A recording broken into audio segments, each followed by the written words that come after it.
This is the new Honda Civic, and I know what you're thinking. Yes, it does look rather different than the old Honda Civic, but that's just the way Honda plays things with its designs. So as the cars go from generation to generation, they do change quite a lot in the way that they look. Whereas other manufacturers, they more evolve the design of their cars. That's just the way Honda does things, isn't it? This car, I'm not fully decided on whether I like the look of it. Sometimes I do, sometimes I don't. But design's a personal thing. You make your own mind up about this car. So it's actually pretty nice here inside the new Civic.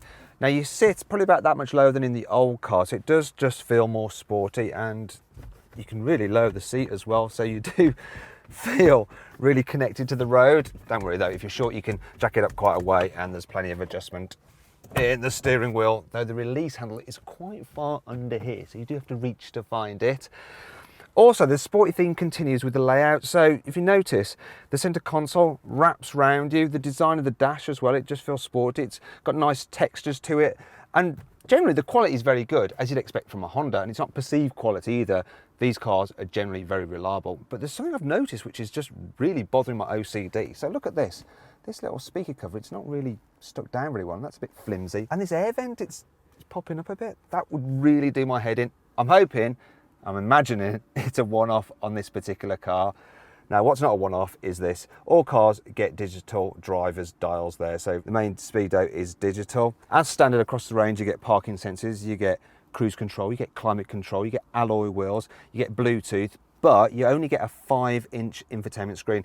This is the upgraded one, so you need to step up to the mid-spec car to get this, and it's actually quite nice to use. The screen's bright, it's okay to flip through menus. In terms of the rest of the car, well, there's decent cubby spaces in here, so door bins, they're big enough. Glove box, that's a reasonable size, but then there's some nice solutions, such as there's an area here for your mobile phone, and there's actually the charging points are kept underneath, so you can plug in various devices and charge them up and leave them there. Then there's this system under the armrest here, so there's quite a lot of storage under there, another charging point as well, and then there's a cup holder there which you can remove if you want to carry a larger bottle, so all very good. In terms of carrying people, let's check out the back.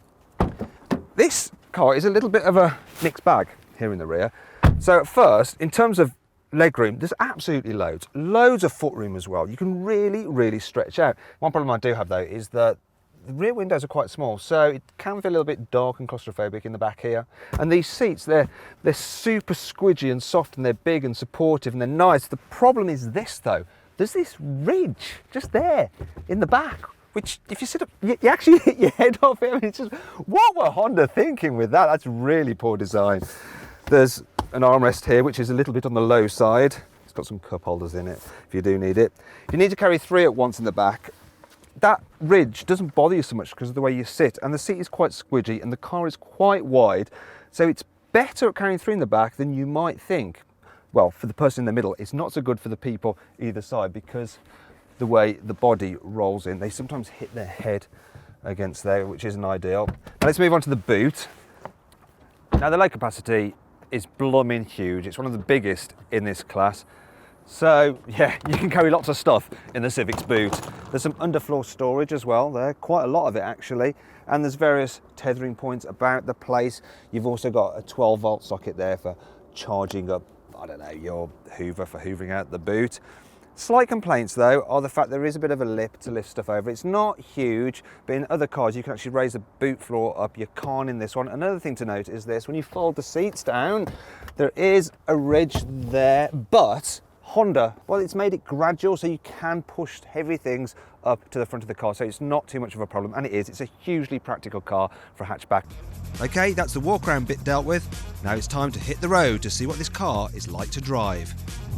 The Civic is a really nice, easy car to drive in town, so the suspension does a great job of dealing with the bumps in the road, and high specification cars actually get electrically controlled suspension, and that's even better. And at the touch of a button, you can actually stiffen it up, which you don't want to do because then it all gets a bit bouncy, so just have it in the normal mode.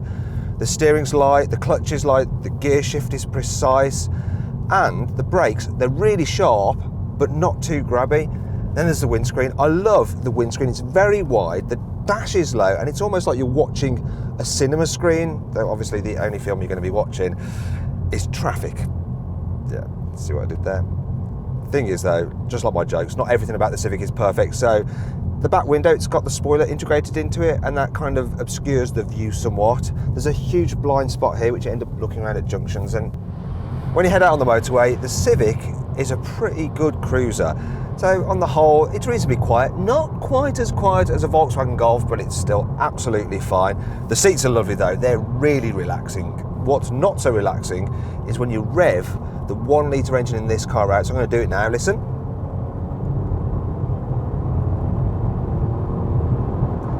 Don't know if you're picking up that noise. Now, the engine's fast enough, it's just a bit rough, it's a little bit noisy. Economy, that's all right, it's doing about 43 miles per gallon, but if you can afford it, I would spend extra to get the 1.5 litre turbo petrol. It's smoother, it's faster, it's a really nice engine. If you do lots and lots of miles, you might want to get the 1.6 litre diesel. It's not out yet, but it's available soon. Get out on a twisty road, and this Civic will surprise you with how well it goes round corners. It just seems to grip and claw its way round. It's quite surprising actually. Now, part of the reason that it can do that is that it does this thing where it breaks the inside wheels, which helps slingshot you round the corners. But yeah, it's a surprising amount of fun for something that's supposed to be a sensible car. You shouldn't be able to do this in a Civic. Only complaint is maybe the steering doesn't let you feel the road quite as well as you can in something like a Seat Leon, which is a more overtly sporty car, but really, who cares about that? I'm massively impressed with how this car handles. Now then, it's time for the carwow 5 annoying things about this car. The steering wheel controls just feel a little bit cheap, and they're actually quite sharp and give it a sore finger. In the old Civic, the seat bases would flip up, so you have some extra storage space here in the back. But in this new one, yeah, you get the idea, they don't. The reversing camera is so low resolution, it's like some 1990s video game. This honeycomb mesh grille is actually derived from racing cars and lets hot air escape from the brakes. Actually, no it doesn't. That's completely fake. Looks rubbish, doesn't it? This high specification EX model gets leather seats as standard, but I don't know why Honda have tried to create a carbon fibre effect out of the hide. It particularly offends my cameraman Jack. What do you think of it, Jack? Crap. There you go. Thankfully, this car has plenty of cool features, which helps make up for all this. Here's 5. This new Civic is 52% stiffer than the old one. Also, it's got a low centre of gravity and it's slightly lighter as well. Plus, all models get fully independent rear suspension, and combined, all of that helps improve the handling. The upgraded stereo sounds great as it has 11 speakers. Look, there's 3 speakers right here. 1, 2, 3. All Civics come with auto emergency braking and lane departure warning as standard. And of course, you can turn them both off if you enjoy a jolly good crash. The Isofix child seat anchor points are just covered by this little flap here, and they're attached so you won't lose them like the detachable ones you get in other cars. Honda has reinvented the boot low cover. I mean, look at this, it's so totally portable, you can actually carry it with you wherever you go. Is there a low cover in my pocket, or am I just pleased to see you?